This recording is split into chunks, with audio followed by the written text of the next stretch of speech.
સ્વયંવર કરીએ. ના ના, સ્વયંવરની તો વાત જ નહીં હો.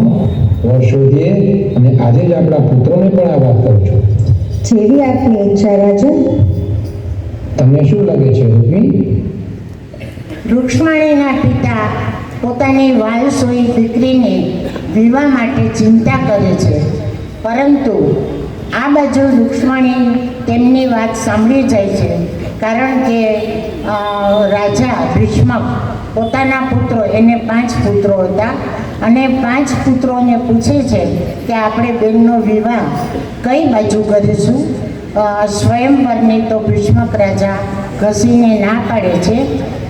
આ બાજુ રૂક્ષ્મણીના માતા પિતા વાલસોઈ દીકરીની ચિંતા કરે છે, અને રૂક્ષ્મણીજી તે સાંભળી જાય છે કે તેના લગ્ન તે શિશુપાલ સાથે કરવા માંગે છે.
લક્ષ્મીજીના રૂપ છે. તમને કહું તો જગતમાં સર્વપ્રથમ લવ લેટર રૂક્ષ્મણીજીએ કૃષ્ણને લખ્યો તે વાત છે. આ 7 શ્લોકમાં લખેલો રૂક્ષ્મણીજીનો પત્ર આજે પણ આપણા લગ્ન વખતે સપ્તપદીમાં વંચાય છે. 6 શ્લોકમાં કૃષ્ણના ગુણગાન ગવાય છે, અને 7મા શ્લોકમાં રૂક્ષ્મણીજીનું સમર્પણ છે. પત્ર વાંચી કૃષ્ણ રૂક્ષ્મણીજીને તેડવા જવાનો. તમે શબ્દ બરાબર સાંભળજો. તેડવા જવાનો, એનું હરણ કરવા જવાનું નહીં. કૃષ્ણ દ્રઢ નિર્ણય કરે છે કે હવે રૂક્ષ્મણી મને સમર્પિત છે, એટલે એને ત્યાં તેડવા જાઓ, અને તે દાઉજીને જાણ કરી અને તેડવા માટે નીકળે છે.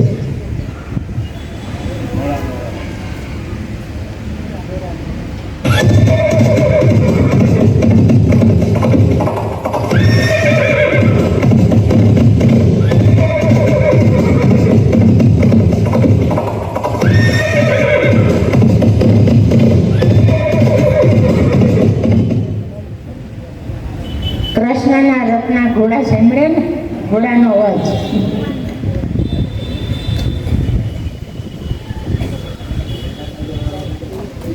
ચાલ પ્રિય, તેડવા આવ્યો છું તને.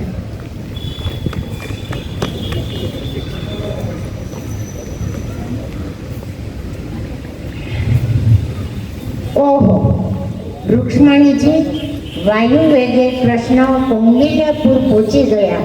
ક્યાં દ્વારકા, ક્યાં મહારાષ્ટ્રનું કૌંડિલ્યપુર, અને કન્યાનું પણ કેવું ઉત્તમ પ્લાનિંગ સાથે રૂક્ષ્મણીએ જે પત્ર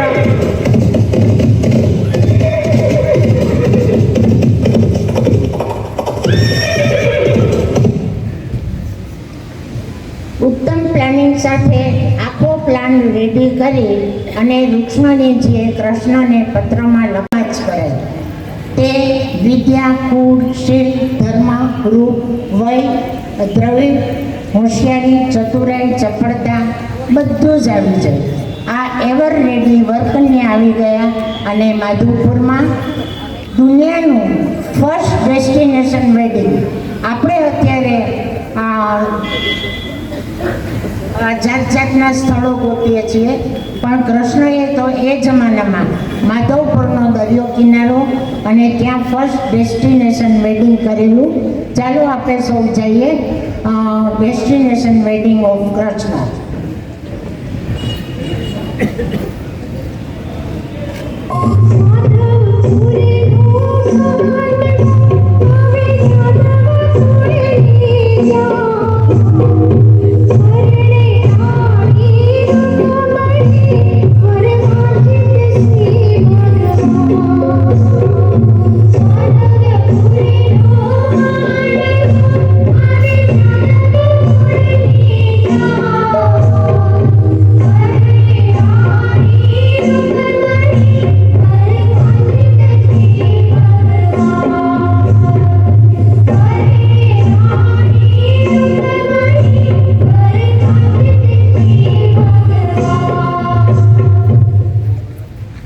માધવપુરનો માંડવો ને જાદવપુરની જાન. આપણે સો વાગે જાનમાં આવ્યા છીએ.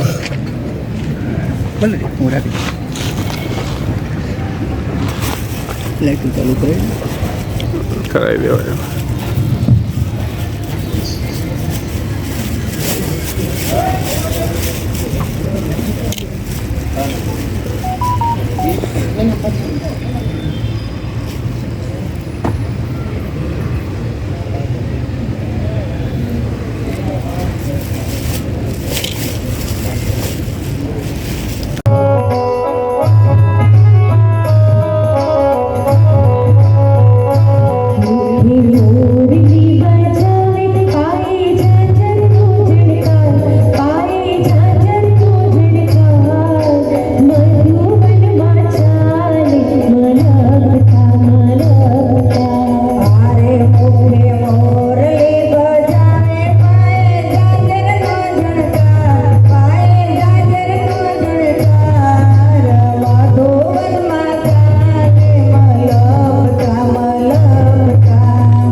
રૂકમણી અને કૃષ્ણ પરણી ગયા.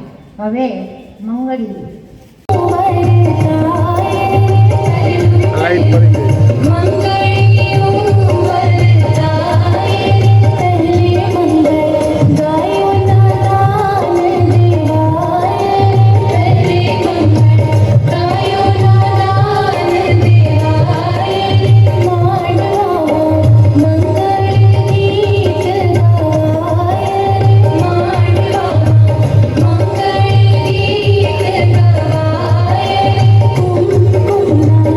Thank you.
કૃષ્ણ પૂછે છે, શિશુપાલ જેવો વર તને મળતો હતો છતાં મારી સાથે લગ્ન કેમ કર્યા?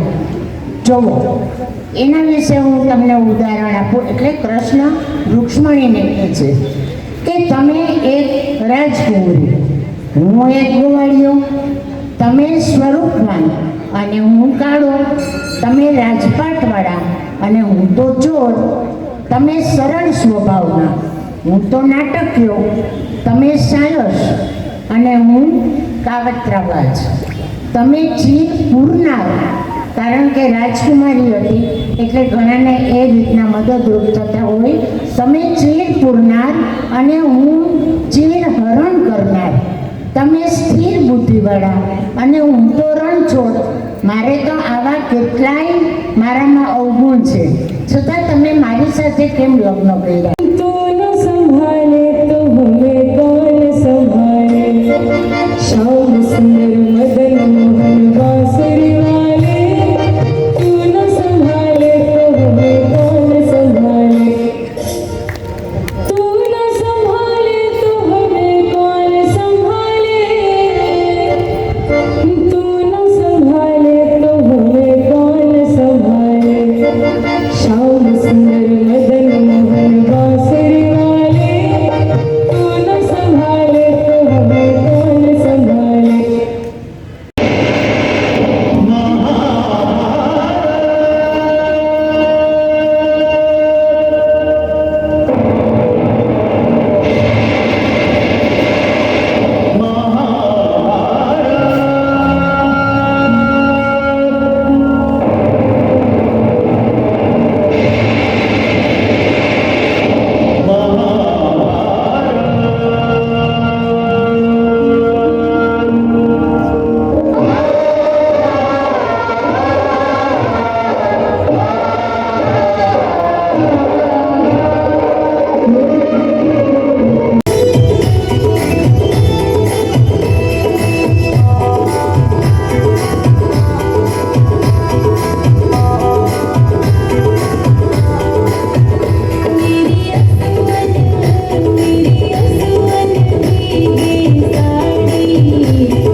જય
માધવ.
કૃષ્ણ તૈયાર છે સખીને तू न संभाले तो हमें कौन संभाले श्याम सुंदर मदन मोहन बांसुरी वाले तू न संभाले तो हमें कौन संभाले। લોક કલાના ગૌરવ સમાન હાજી મીર કાસમ ઉર્ફે હાજી રમકડું. આ હાજી રમકડું નામ ક્યાંથી અને કેમ પડ્યું એના વિશે કહું તો એક સંસ્થા રસધાર અને રસધારના એક એમના મિત્ર એવા શંકરભાઈ રાવલ જેના દ્વારા એવું કહેવામાં આવ્યું કે હું તારું એક એવું સરસ નામ ગોતું અને એ વખતે હાજીભાઈનો પણ જમાનો હતો. એના વાઘ, એની ઢોલક, એની ઝલક એટલા માટે થઈ અને ત્રીજે દિવસે ટાઉન હોલમાં હાજી રમકડું એવું નામ આપવામાં આવ્યું. હવે જ્યાં કલાકારનું નામ ઇતિહાસમાં અમર બની જાય એવા સૂર અને તાલની સાધનાથી જેઓએ લોકકલાના અનન્ય ઉપાસક છે, ઢોલકના તાલથી દેશ અને વિદેશના શ્રોતાઓને મંત્રમુગ્ધ કર્યા છે, સૌરાષ્ટ્રની લોક સંસ્કૃતિને જીવંત રાખી છે એવા પ્રતીક સમાન આદરણીય હાજી રમકડા સાહેબને વિનંતી કરશે તેઓ અહીંયા મંચસ્થ આવશે.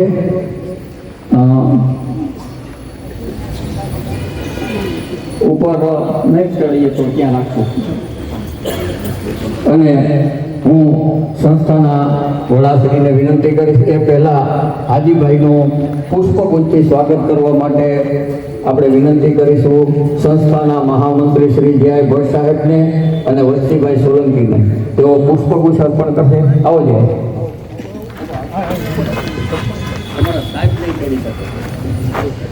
પેલા સાધુ ફરી ગરમ થઈ જાય કે મારે ક્યાં આ ખાવું છે, હું તો અઘોરી સાધુ, હું આ ખાવું કંઈ, મારે તો પરમાટી ખાવી છે.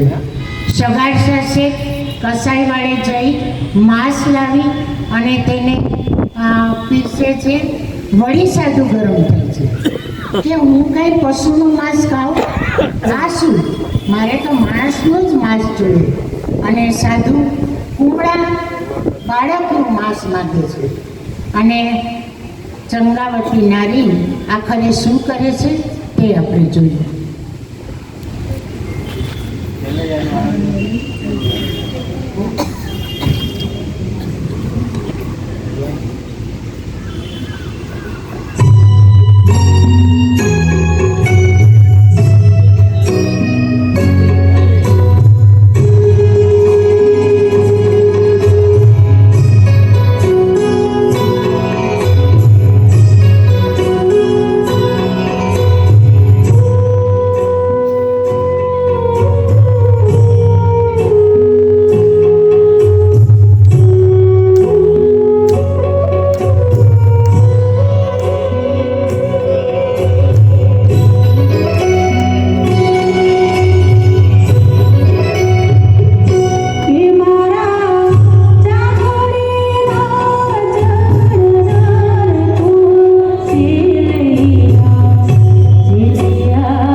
શ્યામ સુંદર